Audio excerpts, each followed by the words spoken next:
নমস্কার বন্ধুরা, নলেজ কাল্টিভেটারে স্বাগত। আমি সুদীপ ঘোষ শুরু করছি ক্লাস, যেখানে পড়ার সাথে হাসি ফ্রি। আজকে একটা খুবই বড় বিতর্কিত টপিক নিয়ে আলোচনা করব। নেট পরীক্ষা বাতিল হয়েছে, আর সেই নিয়েই কিন্তু গোটা ভারতবর্ষ জুড়ে বিতর্কের ঝড় উঠছে। তো আজকের ভিডিওতে দেখে নেব যে নেট পরীক্ষা কেন বাতিল হলো, আর আগামী দিনে এই নেট পরীক্ষা নিয়ে কি হতে চলেছে, আর এর এফেক্ট কি পড়তে চলেছে। তো আজকে আমাদের টপিক নেট এক্সাম ক্যান্সেল, অর্থাৎ 2024 সালের জুনের যে নেট পরীক্ষা হয়েছিল সেটি নাকি বাতিল হয়েছে। এখন ভিডিওটি ভালো করে দেখুন, আর ভিডিও শেষে আপনার এই ভিডিও নিয়ে বা এই টপিক নিয়ে মতামত থাকলে অবশ্যই কমেন্ট বক্সে জানাবেন। তো আজকে আমাদের টপিক নেট এক্সাম ক্যান্সেল। 2024 সালের জুন মাসে যে নেট পরীক্ষা হয়েছিল সেই পরীক্ষাও নাকি দুর্নীতির দায়ে বাতিল করা হয়েছে, বা দুর্নীতির জন্য বাতিল করা হয়েছে। কিছুদিন আগে আমাদের সামনে নিট পরীক্ষার দুর্নীতির খবর সামনে এসেছিল। নিট NEET, নিট মানে হচ্ছে যেটাতে মেডিকেলে বা ডাক্তারিতে ভর্তির যে প্রবেশিকা পরীক্ষা, সেই প্রবেশিকা পরীক্ষাতে নাকি সারা ভারত জুড়ে প্রায় কয়েকশো কোটি টাকার দুর্নীতি হয়েছে। আর এই বিতর্ক যখন চলছে, আমি এই বিতর্ক নিয়ে কিন্তু একটা ভিডিও করেছিলাম। তারপরেই এই বিতর্কের মধ্যেই নতুন একটি বিতর্ক সামনে এসছে, যেটা হচ্ছে যে নিট পরীক্ষার স্ক্যামের দুর্নীতির পরেই সামনে এসছে নেট পরীক্ষা ক্যান্সেল, অর্থাৎ নেট পরীক্ষা বাতিল। একটা নিট NEET, একটা নেট, দুটি পরীক্ষায় কিন্তু একটি সংস্থায় অর্গানাইজ করে। এখন দুটি পরীক্ষা বললাম, প্রথমটা হচ্ছে নিট পরীক্ষা, ডাক্তারিতে ভর্তির প্রবেশিকা পরীক্ষা। এখন নেট পরীক্ষা কি সেটাও জানবো। এই যে বাতিল হয়েছে, এর ফলে কিন্তু সোশ্যাল মিডিয়া জুড়ে বিতর্কের ঝড় উঠছে, এবং এই বিতর্ক কিন্তু ন্যাশনাল লেভেলে পুরো ছড়িয়ে পড়েছে। এখন এই নেট পরীক্ষা কি, এর নাম হচ্ছে UGC নেট এক্সাম। UGC মানে হচ্ছে ইউনিভার্সিটি গ্র্যান্ড কমিশন। ভারত সরকারের এমন একটি সংস্থা UGC, যা ভারতবর্ষের সমস্ত কলেজ এবং ইউনিভার্সিটিগুলিতে তারা পরিচালনা করে। অর্থাৎ কোনো নতুন কলেজ বা ইউনিভার্সিটি হতে গেলে এই UGCর কাছ থেকে কিন্তু পারমিশন নিতে হয় বা অ্যাফিলিয়েশন নিতে হয়। অর্থাৎ UGC প্রত্যেকটি কলেজ ইউনিভার্সিটিকে তারা হচ্ছে পরিচালনা করেন, বা তারা তাদের রুলস অনুযায়ী চলতে হয়। আর এই নেট হলো ন্যাশনাল এলিজিবিলিটি টেস্ট, অর্থাৎ কেন্দ্রীয় স্তরের বা জাতীয় স্তরের একটি যোগ্যতার পরীক্ষা। আর এই নেট পরীক্ষাও কিন্তু অর্গানাইজ করে যে সংস্থা, তার নাম হচ্ছে NTA, অর্থাৎ ন্যাশনাল টেস্টিং এজেন্সি। আর এই ন্যাশনাল টেস্টিং এজেন্সি কিন্তু নিট পরীক্ষা, অর্থাৎ ডাক্তারিতে ভর্তির যে পরীক্ষা, সেই পরীক্ষাও কিন্তু অর্গানাইজ করে। এখন এই নেট পরীক্ষা দিয়ে কি হয়? নেট পরীক্ষা হচ্ছে সারা ভারতবর্ষের ন্যাশনাল লেভেলের একটি যোগ্যতার পরীক্ষা। যে যোগ্যতা কিসের জন্য? কলেজ বা ইউনিভার্সিটিতে পড়ানো, অর্থাৎ কলেজ বা ইউনিভার্সিটিতে অ্যাসিস্ট্যান্ট প্রফেসর হওয়ার যে যোগ্যতার পরীক্ষা, সেটাই হচ্ছে এই নেট পরীক্ষা। এটা কিন্তু আমাদের ন্যাশনাল লেভেলে হয়। অর্থাৎ কেন্দ্র সরকার এই কলেজ বা ইউনিভার্সিটিতে প্রফেসর হওয়ার জন্য যোগ্যতার যে পরীক্ষা অর্গানাইজ করে, তাকে বলে নেট NET। যেমন প্রাইমারি স্কুলের যোগ্যতার পরীক্ষা হচ্ছে TET, টিচার এলিজিবিলিটি টেস্ট। এখন কেন্দ্র সরকার ন্যাশনাল লেভেলে কলেজের অ্যাসিস্ট্যান্ট প্রফেসর হওয়ার যে যোগ্যতার পরীক্ষা, সেটা হচ্ছে নেট। আর রাজ্য সরকারও কিন্তু এরকম একটা পরীক্ষা করে, যার নাম হচ্ছে SET। এখন আপনি যদি সেট কোয়ালিফাই করেন, শুধুমাত্র পশ্চিমবঙ্গের বা সেই রাজ্যের কলেজ বা ইউনিভার্সিটিতে আপনি পড়াতে পারবেন বা যোগ্যতা পাবেন। কিন্তু আপনি যদি নেট পাস করেন, তাহলে ভারতবর্ষের যে কোনো কলেজ, যে কোনো ইউনিভার্সিটি বা কেন্দ্র সরকারের ইউনিভার্সিটি কলেজগুলোতেও আপনি পড়ানোর যোগ্যতা পাবেন। এখন এই যারা নেট পরীক্ষায় কোয়ালিফাই করে, তারা কিন্তু এখন ইন্টারভিউতে যায়। যখন সেই সরকার, কেন্দ্র সরকার বা রাজ্য সরকার কলেজ বা ইউনিভার্সিটিতে প্রফেসর নিয়োগের বিজ্ঞপ্তি দেয়, তখন তারা ইন্টারভিউতে যায়। ইন্টারভিউ দিয়ে তারা কিন্তু প্রফেসর হতে পারে। আরও একটা এর গুরুত্ব আছে, যারা সর্বোচ্চ প্রথম দিকে যে কাট আপটা পায়, হায়েস্ট কাট আপটা পায়, তারা JRF পায়। JRF হচ্ছে জুনিয়র রিসার্চ ফেলো। অর্থাৎ ওই কাট আপে যারা পেয়েছে, যারা হাইয়েস্ট কাট আপের দিকে পেয়েছে, তারা রিসার্চ করার যোগ্যতা পায়, অর্থাৎ পিএইচডি করার বা রিসার্চ করার যোগ্যতা পায়। তারপরে তারা ইন্টারভিউ দিলেই নির্দিষ্ট কলেজ, ইউনিভার্সিটি বা শিক্ষা প্রতিষ্ঠানে তারা পিএইচডি করতে পারে। তার সাথে তারা যতদিন পিএইচডি করবে, ম্যাক্সিমাম প্রায় 5 বছরের মতো, তারা কেন্দ্র সরকারের কাছ থেকে এই রিসার্চের জন্য ফেলোশিপ পায়। একটা মোটা অঙ্কের টাকা তারা প্রতি মাসে পায়, তার পরিমাণ প্রায় 30,000 টাকার কাছাকাছি। এখন কেন্দ্র সরকারের এই যে এনটিএ বা ইউজিসি, এরা বছরে 2 বার করে নেট পরীক্ষা অর্গানাইজ করে। একটা হচ্ছে জুন মাসে করে আর একটা ডিসেম্বরে করে। এই পরীক্ষা কিন্তু অফলাইনে হয়। ফুল মার্কস হচ্ছে এর 150 নাম্বার, পেপার 1 থাকে 50 নাম্বার, পেপার 2 থাকে 100 নাম্বার। 3 ঘন্টা সময়, একটি কোশ্চেন ঠিক করলে 2 নাম্বার করে দেওয়া হয়, আর এর কোনো নেগেটিভ মার্কিং নেই। এবছর অর্থাৎ 2024-এর জুনের নেট পরীক্ষা হয়েছিল 18ই জুন, যেখানে প্রায় 11 লক্ষ ক্যান্ডিডেট কিন্তু পরীক্ষা দিয়েছিল। কিন্তু পরীক্ষা হওয়ার একদিন পরেই কেন্দ্র সরকারের শিক্ষা মন্ত্রক, যার মন্ত্রী হলেন ধর্মেন্দ্র প্রধান, সেই মন্ত্রক নোটিফিকেশন জারি করে যে নেট পরীক্ষা যেটা জুন মাসে হয়েছে সেই পরীক্ষা বাতিল, অর্থাৎ দুর্নীতির কারণে বাতিল। তার সাথে এই দুর্নীতির ইনভেস্টিগেশন করার জন্য সিবিআইকে দায়িত্ব দেওয়া হয় এবং বলা হয় যে এই পরীক্ষাটা পুরোপুরি ক্যান্সেল। আগামী কিছু দিনের মধ্যেই কিন্তু নতুন করে নেট পরীক্ষা নেওয়া হবে, অর্থাৎ যারা পরীক্ষা দিয়েছিল তাদেরকে আবার নতুন করে পরীক্ষা দিতে হবে। এই হচ্ছে সবথেকে গুরুত্বপূর্ণ বিতর্ক, যে বিতর্ক কিন্তু সারা ভারত জুড়ে এই বিতর্কের ঝড় উঠেছে। এখন কি কারণে এই পরীক্ষা বাতিল হলো, সবথেকে গুরুত্বপূর্ণ যেটা জানা যাচ্ছে যে কেন্দ্র সরকারের একটি সংস্থা আছে যার নাম হচ্ছে cyber crime coordination centre.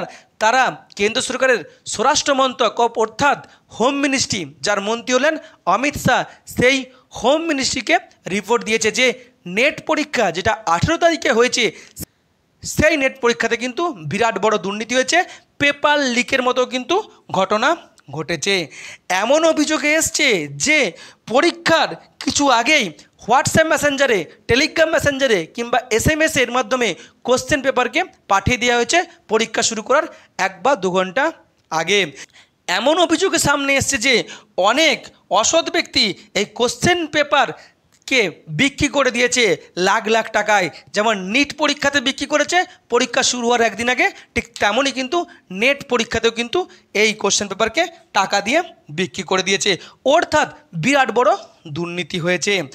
Mainly কেন্দ্র সরকার একদিনের মাথায় এই পরীক্ষাকে বাতিল করে দিল, অথচ নিট পরীক্ষার সময় বলছিল কোনো দুর্নীতি হয়নি, মানতে চাইছিল না।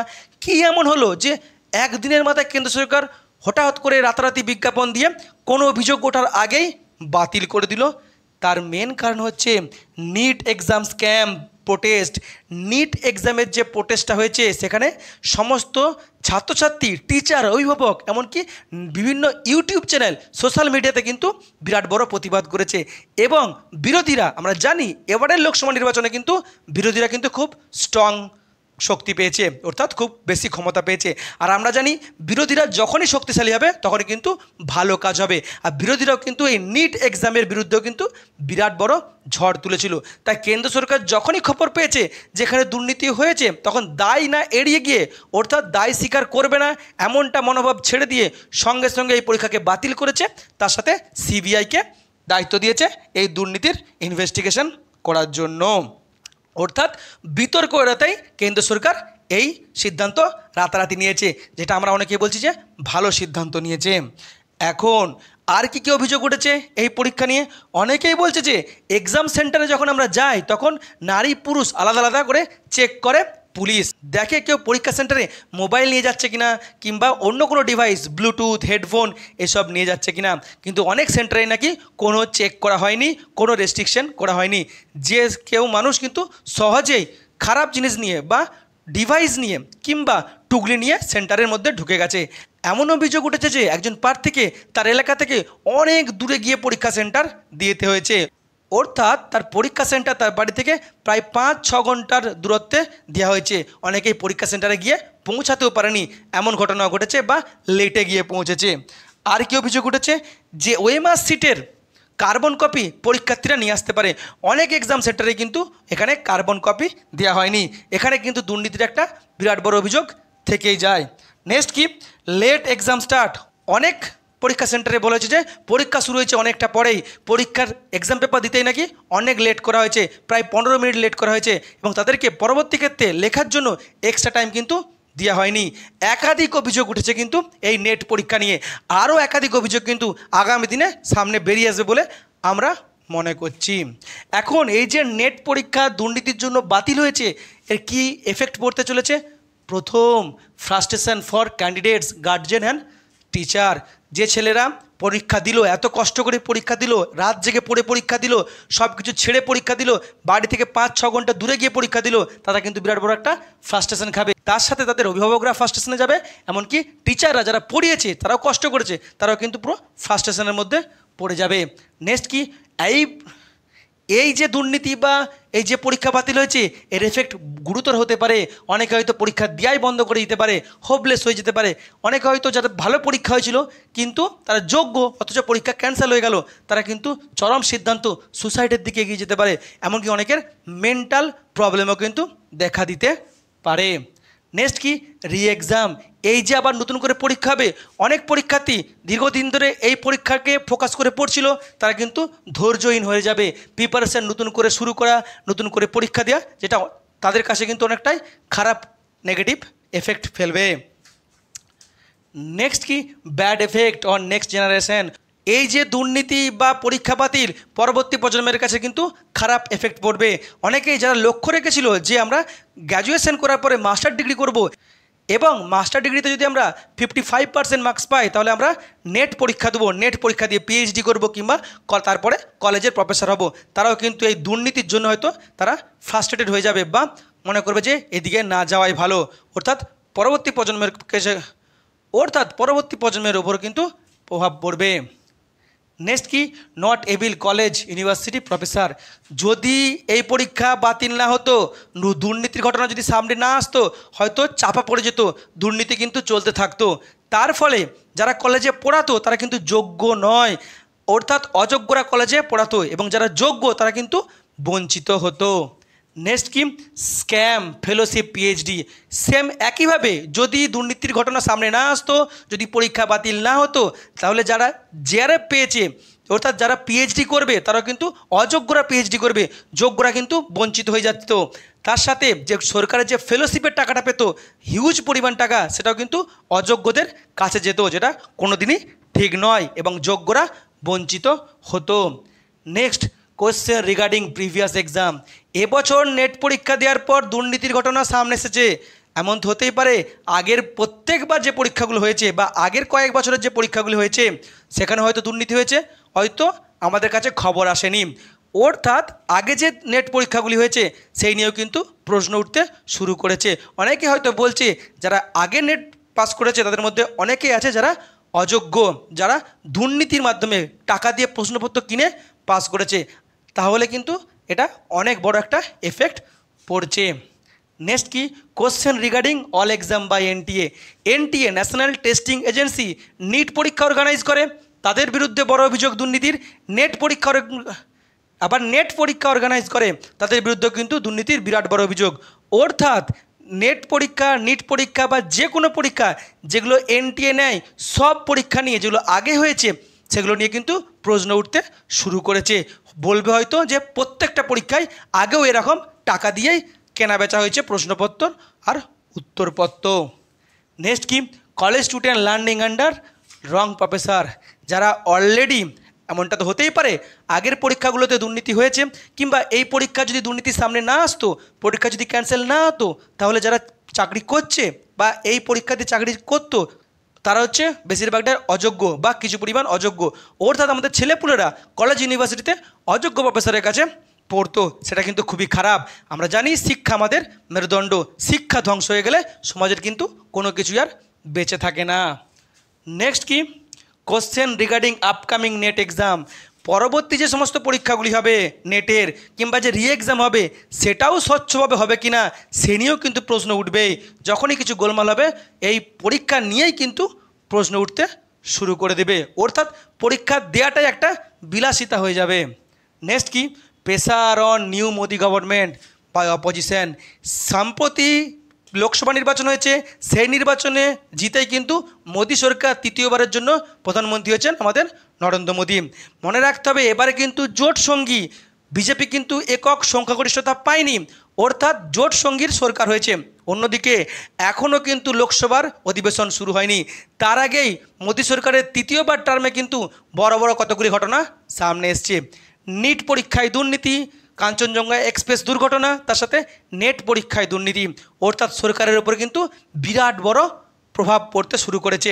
বিরোধীরা কিন্তু বিরাট বড় চাপ ফেলবে সরকারের উপর। আর আমরা জানি এবারে হচ্ছে বিরোধীরা কিন্তু স্ট্রং, ক্ষমতাশালী, আর বিরোধীরা যখন শক্তিশালী সেই সরকার কিন্তু চাপে থাকে। আর আমরা চাই গণতন্ত্রে সবসময় বিরোধীরা শক্তিশালী হোক, তবে কিন্তু সরকার দুর্নীতি করতে বা খারাপ কাজ করতে বাধাপ্রাপ্ত হবে।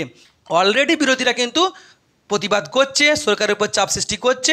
আবার লোকসভা অধিবেশন যখন শুরু হবে তখন কিন্তু বিরোধীরা সংসদের বাইরে বা সংসদের ভিতরে সরকারকে কিন্তু পুরোপুরি চেপে ধরবে। নেক্সট কি, প্রোটেস্ট বাই পিপিল। শুধু বিরোধী না, সাধারণ মানুষও কিন্তু এই শিক্ষা নিয়ে একের পর এক দুর্নীতি বা কাঞ্চনজঙ্ঘা এক্সপ্রেস দুর্ঘটনা প্রতিবাদ করছে।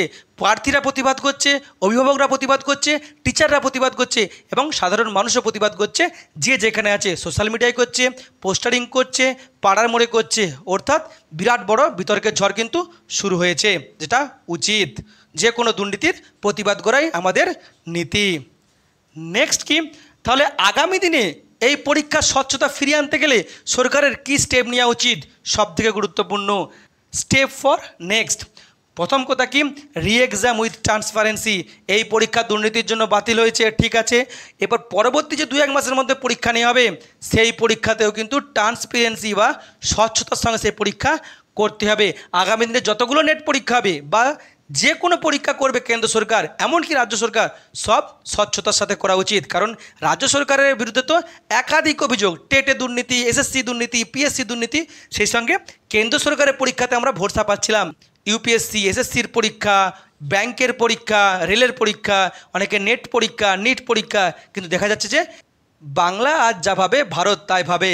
বাংলায় একের পর দুর্নীতির পরে যখন আমরা কেন্দ্র সরকারের পরীক্ষার দিকে তাকাচ্ছিলাম, দেখা যাচ্ছে যে কেন্দ্র সরকারের পরীক্ষাও কিন্তু একের পর এক দুর্নীতি সামনে আসছে।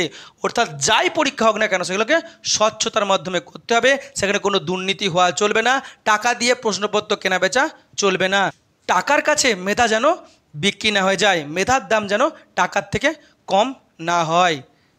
Next, CBI must take strict legal action against scammer. কেন্দ্র সরকার সিবিআইকে তদন্ত দিয়েছে, এখন দেখতে হবে সিবিআই ঠিকঠাক কাজ করছে কিনা। সিবিআই তো তদন্ত করতে একটা কেসকে 10 বছর, 12 বছর, 15 বছর লাগিয়ে দিচ্ছে। আবার দেখা যাচ্ছে যে সিবিআই বিরোধী পার্টি নেতাদের বিরুদ্ধে বেশি তৎপর, অথচ যারা সরকার পক্ষে আছে তাদের বিরুদ্ধে বেশি তৎপর নয়। অর্থাৎ কোনো পার্টি না দেখে সিবিআইকে যারা দুর্নীতির সঙ্গে যুক্ত তাদের বিরুদ্ধে কড়া স্টেপ নিতে হবে, আইনি স্টেপ নিতে হবে। সে হতে পারে শাসক দলের নেতা, তার বিরুদ্ধে স্টেপ নিতে হবে, বিরোধী নেতা হলে তাকেও স্টেপ নিতে হবে, যদি ইউজিসির কোনো ব্যক্তি থাকে, অফিসার থাকে, তার বিরুদ্ধে স্টেপ নিতে হবে, যদি এনটিএর কোনো অফিসার থাকে তার বিরুদ্ধে অভিযোগ নিতে হবে, এমনকি যদি কোনো এক্সাম সেন্টার যুক্ত থাকে তার বিরুদ্ধেও স্টেপ নিতে হবে, এমনকি যদি কোনো কোচিং সেন্টারও যুক্ত থাকে তাদের বিরুদ্ধেও লিগাল স্টেপ নিতে হবে, কাউকে ছাড় দেওয়া চলবে না। Next, government has to give value of effort, hardworking and preparation of candidate. অর্থাৎ সরকারকে যে কোনো পরীক্ষায় যে প্রার্থীরা যারা প্রিপারেশন নিচ্ছে, হার্ডওয়ার্ক করছে, তারা যে এফোর্টটা দিচ্ছে তাদের সেই এফোর্টকে বা কষ্টের উপরে কিন্তু ভ্যালু দিতে হবে। পরীক্ষা নিয়ে এরকম ছিনিমিনি খেলা চলবে না, নেট পরীক্ষা, নিট পরীক্ষা, এরকম বড় বড় পরীক্ষা নিয়ে কোনো ছিনিমিনি খেলা চলবে না। কারণ একজন প্রার্থী কতটা পরিত্যাগ করে, কতটা কষ্ট করে যে একটা পরীক্ষা দেয় আমরা কিন্তু অনেকেই জানি। সেখানে পরীক্ষা দেওয়ার পরে যদি দেখা যায় সেখানে দুর্নীতি হচ্ছে, পরীক্ষা বাতিল হচ্ছে, সে কিন্তু পুরো হোপলেস হয়ে যায়। তার ভবিষ্যৎ নিয়ে কিন্তু ছিনিমিনি খেলার কোনো অধিকার নাই কোনো সরকারের। নেক্সট কি, নো অফলাইন এক্সাম। আমরা দেখছি অফলাইন এক্সামে সবথেকে বেশি দুর্নীতি হচ্ছে, তাই অফলাইন থেকে অনলাইন এক্সাম বা সিবিটি এক্সাম হওয়া উচিত, অর্থাৎ কম্পিউটার বেসড টেস্ট। সেখানে কিন্তু দুর্নীতির পরিমাণ খুবই কম বা দুর্নীতি হওয়ার সুযোগ খুবই কম অনলাইন পরীক্ষায়। তবে অনলাইন পরীক্ষাতেও কিন্তু সিস্টেমের প্রবলেম থাকে, কখনো কখনো সাইট স্লো থাকে, পরীক্ষা দিতে গোলমাল হয়, কিংবা দুর্নীতিও হতে পারে। তো কোনো মতেই দুর্নীতি হওয়া চলবে না, সে অফলাইন হোক অনলাইন হোক, সিস্টেমের গোলমাল হওয়া চলবে না। ঠিকঠাক করে পরীক্ষাটা পরীক্ষার মতো নিতে হবে। নেক্সট কি, resignation of education minister, UGC আর এনটিএ চেয়ারম্যান। এত বড় একটা ইস্যু, নিট পরীক্ষায় দুর্নীতি, নেট পরীক্ষায় দুর্নীতি। আগের সরকার হলে কী হতো, যে শিক্ষামন্ত্রী আছেন অর্থাৎ ধর্মেন্দ্র প্রধান, তিনি নিজে নিজেই পদত্যাগ করতেন, বা প্রধানমন্ত্রী বলতেন শিক্ষামন্ত্রীর পদত্যাগ করা উচিত, কিংবা বিরোধীরাও শিক্ষামন্ত্রীর পদত্যাগ চাইতেন। কিন্তু শিক্ষামন্ত্রীর পদত্যাগ অবশ্যই উচিত, কারণ এটা একটা বিরাট বড় ইস্যু। অবশ্যই শিক্ষামন্ত্রীকে পদত্যাগ করা উচিত, তার সাথে ইউজিসির চেয়ারম্যানের পদত্যাগ করা উচিত এবং এনটিএর চেয়ারম্যানের পদত্যাগ করা উচিত। এখন পদত্যাগ করলেই কোনো সমস্যার সমাধান হবে না, কিন্তু পদত্যাগ করলে ইস্যুটা কিন্তু বিরাট বড় ইস্যু হবে, তাহলে আগামী দিনের কিন্তু একটা এফেক্ট থাকবে। নেক্সট কি, must file case in supreme court. শুধু এই সিবিআইয়ের উপর দায়িত্ব দিয়ে ছাড়লে হবে না, শুধু প্রতিবাদ করলে হবে না, সাধারণ মানুষকে সুপ্রিম কোর্টে গিয়ে জনস্বার্থ মামলা করতে হবে এই নেট দুর্নীতি নিয়ে। নেক্সট কি, এখন প্রতি বছরই নেট পরীক্ষা হয়, তার সাথে আবার রাজ্য সরকারগুলি সেট পরীক্ষাও দেয়। নেট সেট কোয়ালিফাইয়ের সংখ্যা কিন্তু এখন হিউজ। দেখা যাচ্ছে যে কেন্দ্র সরকারও যেমন চাকরি দিচ্ছে না, রাজ্য সরকারও তেমন চাকরি দিচ্ছে না। রাজ্য সরকারও যেমন দুর্নীতি করছে, কেন্দ্র সরকারও তেমন দুর্নীতি করছে। অথচ প্রচুর ছেলেপুলে কিন্তু নেট কোয়ালিফাই করে, সেট কোয়ালিফাই করে বসে আছে। রাজ্য সরকার সিএসসি অর্থাৎ কলেজ সার্ভিস কমিশনের নিয়োগ কিন্তু কমিয়ে দিয়েছে, তার বদলে স্যাক্ট বা কন্ট্রাকচুয়াল নিয়োগ করেছে এবং তাদেরকে পার্মানেন্ট করে দিয়েছে। তার ফলে প্রচুর স্টুডেন্ট কিন্তু নেট কোয়ালিফাই করে পিএইচডি করে বসে আছে। তাই রাজ্য সরকারকেও অতি তৎপর উদ্যোগ নেওয়া উচিত যে সিএসসিতে রিক্রুটমেন্ট বাড়ানো। তার ফলে কলেজে যারা পড়াশোনা করছে তাদের জন্য ভালো হবে, এবং যারা অলরেডি নেট কোয়ালিফাই করে পিএইচডি করে বসে আছে তাদের জন্য ভালো হবে। এমনকি রাজ্য সরকারের পাশাপাশি কেন্দ্র সরকারের যে সমস্ত কলেজ আছে বা ইনস্টিটিউট আছে বা ইউনিভার্সিটি আছে সেখানেও কিন্তু নিয়োগ বাড়াতে হবে। তার ফলে কিন্তু নেটের গুরুত্ব কিন্তু আরও বাড়বে। প্রতি বছর দুবার করে নেট করিয়ে দিচ্ছি, তারপর রাজ্য সরকার সেট করাচ্ছে, কিন্তু রিক্রুটমেন্ট হচ্ছে না। এটা কিন্তু করলে হবে না। রাজ্য সরকারও যেমন কেন্দ্র সরকারও তেমন, এরা চাকরি দিতে চায় না, এরা শিক্ষা দিতে চায় না, এরা বেকারত্ব ইচ্ছা করে বাড়াচ্ছে, অথচ ধর্মের নেশা খাইয়ে মানুষকে মজিয়ে রেখেছে। এরা দেখছে ধর্ম দিয়ে যদি আমরা ভোটে জিতে যাই তাহলে বেকারত্ব আমাদের কাছে কোনো ইস্যুই নয়। তাই বেকারত্বের দিক থেকে গুরুত্ব দিতেই হবে। নেক্সট কি, must carbon copy of OMR sheet. যখনই নেট পরীক্ষা হবে প্রত্যেকবারই অবশ্যই, যদি অফলাইনে পরীক্ষা হয়, পেন পেপার মোডে পরীক্ষা হয়, তাহলে ওএমআরের কিন্তু কার্বন কপি দিতেই হবে। নেক্সট কি, এক্সাম সেন্টার ইন লোকালিটি। 5 ঘন্টা 6 ঘন্টা দূরত্বে এক্সাম সেন্টার দেওয়া চলবে না, অবশ্যই 1 ঘন্টা বা তার কাছাকাছি দূরত্বে এক্সাম সেন্টার দিতে হবে। কারণ যে 5 ঘন্টা দূরে গিয়ে পরীক্ষা দিচ্ছে তার কিন্তু পরীক্ষায় এফেক্ট পড়তে পারে। তাছাড়া অনেক এক্সাম সেন্টারে নাকি সঠিক রেস্ট্রিকশান নেওয়া হচ্ছে না, নারী বা পুরুষকে আলাদা আলাদা পুলিশের দ্বারা চেক করা হচ্ছে না। তো অবশ্যই চেক করতে হবে, তারা যেন পরীক্ষা সেন্টারে কোনো মতে কোনো মোবাইল বা ব্লুটুথ বা হেডফোন ডিভাইস না নিয়ে যেতে পারে। তার সাথে যারা পরীক্ষাগুলি সেন্টারে অর্গানাইজ করছে তাদেরকেও এক্সট্রা তাদের জন্য রুলস রেগুলেশন বেঁধে দিতে হবে। অনেক ক্ষেত্রে দেখা যাচ্ছে যে ইনভিজিলেটর নিয়মই জানে না, অনেকে দেখা যাচ্ছে যে তারা পরীক্ষার সময় খাতা দিতে লেট করছে, অনেককে পেন নিয়ে ভিতরে ঢুকতে দিচ্ছে না। এগুলোকে বন্ধ হওয়া উচিত। কোনো পরীক্ষার্থীকে যেন হ্যারাসমেন্ট না করা হয়, যা নিয়ম সেই নিয়মই যেন করে সেই পরীক্ষা সেন্টারগুলি বা যারা ইনভিজিলেটর। নেক্সট কি, decrease net form fill up. নেটের যে ফর্ম ফিল আপ করতে হয় সেখানে কিন্তু ফিজ অনেক কম ছিল, এখন কিন্তু ফিজ অনেকটা বাড়িয়ে দিয়েছে। অবশ্যই এই যে ফিজটাকে কমানো উচিত। এর ফলে যারা সাধারণ মধ্যবিত্ত পরিবারের ছেলেপুলে আছে তাদের ফর্ম ফিল আপ করতে বিরাট অসুবিধা হচ্ছে। আরেকটা সবথেকে গুরুত্বপূর্ণ, নেট পরীক্ষা হয় হিন্দি আর ইংলিশে। অবশ্যই রাজ্যের যে লোকাল ল্যাঙ্গুয়েজ বা 22টি যে অফিসিয়াল ল্যাঙ্গুয়েজ সেই 22টি ভাষাতেই নেট পরীক্ষা করা উচিত। তার সাথে কেন্দ্র সরকার নেট পরীক্ষা বাতিল করলো, শুধুমাত্র সিবিআই দিয়ে আইওয়াস করলে হবে না। রি এক্সাম যেটা নেবে বা পরবর্তী ক্ষেত্রে যতগুলো পরীক্ষা হবে সেখানে কিন্তু স্বচ্ছতার সঙ্গে পরীক্ষা নিতে হবে এবং সিবিআইকে লিগাল স্টেপ নিতে হবে। যারা স্ক্যামার আছে তবেই তারা ভয় পাবে। শুধুমাত্র সিবিআই তদন্ত দিয়ে আইওয়াস করলে কিন্তু হবে না, তাহলে কিন্তু আমাদের প্রতিবাদ বাড়তেই থাকবে। এই হলো ভিডিও যেখানে টোটাল বিষয়টিকে আমি তুলে ধরলাম এবং আমিও এই নেট পরীক্ষায় দুর্নীতি বা নেট বাতিল নিয়ে যে ঘটনাটি ঘটেছে তার বিরুদ্ধে প্রতিবাদ করলাম। আপনিও যদি আমার সাথে প্রতিবাদ করতে চান অবশ্যই কমেন্ট বক্সে হ্যাশট্যাগ দিয়ে লিখবেন নেট স্ক্যাম জাস্টিস। ভিডিওটি এখানে শেষ হলো। ভিডিওটি যদি ভালো লাগে অবশ্যই লাইক কমেন্ট শেয়ার এবং চ্যানেলটি সাবস্ক্রাইব করতে ভুলবেন না। আবার দেখা হবে নতুন একটি ভিডিওতে। ততক্ষণ পড়তে থাকো, হাসতে থাকো।